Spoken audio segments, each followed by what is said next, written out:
Adunay panultihon nga the family that prays together, stays together.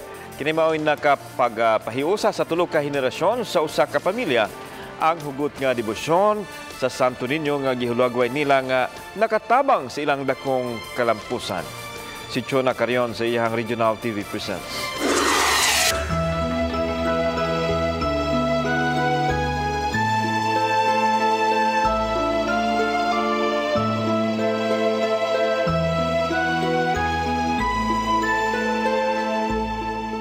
Hugot nga pagtuo og debosyon kang Senyor Santo Niño ang nakatabang sa dakong kalampusan sa pamilyang Roble.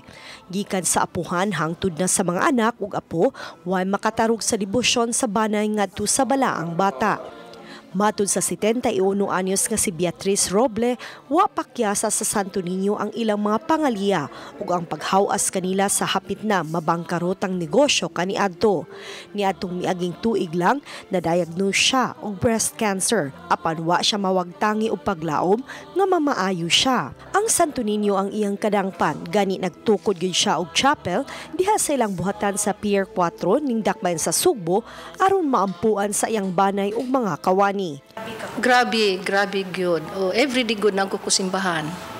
Oh, mogli akong gibuhat everyday. Murag nang dili ko komportable kung di ko kasimba. Nya labi na karon kay na-diagnose ko og cancer sa akong breast. Akong gipangayo nga hinaot man ta nga maayo nako. Mo ma-cancer free ko. Ngunit ako kayo na kong pangayo karon Senyor Santo Niño. Tuig 1985, wa pa sila'y shipping lines ni atong panahuna. Magsakay ang pamilyang Roble og pump boat aron lang makasalmot sa tinuig nga fluvial procession. Karon dako ang ilang kalipay nga ang ilang barko na mao ang napili sa Agustinian priest nga sakyan sa imahin sa Santo Niño o Berhen sa Guadalupe alang sa fluvial procession karong Sabado. Tulo na usab ka henerasyon sa ilang pamilya ang napiling hermana o hermano mayor ato sa Fiesta Senior. Mo magbata pa kun ana.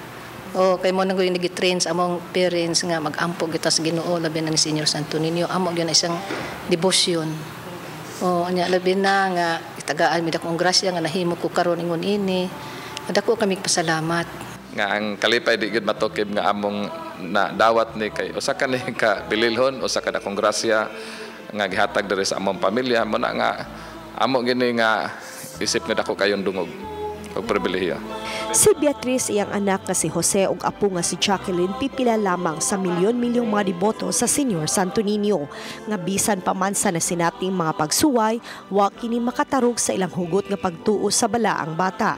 Alang kanila ang milagrosong Santo Niño ang ilang gisaligan kadangpan ug giampuan inubanan sa ilang paningkamot. Ako kayo nga krisis nga gani murag nagtuon nami og dili nami makabangon. Muna nga ang among gihimo sampit lang gid sa Kampit Senior kang Senyor Santo Niño nga mao na nga among tigmisa adto sa unang panahon maskin asami maskin sa grahian lang namo amo paging igahin og misa nga para lang nga gihalad namo nga among giampo nga among gipangayo nga ang among negosyo nga maulian kay napoy mga katawhan o mga empleyado nga nagsaligpod aning kami tanan cousins gipass down jud ni generation to generation but now we should always pray to Senyor Santo Niño.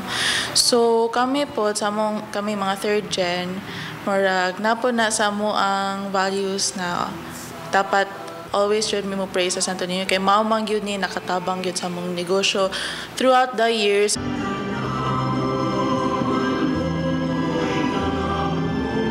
Ako si Chona Carion o kini ang akong short docu.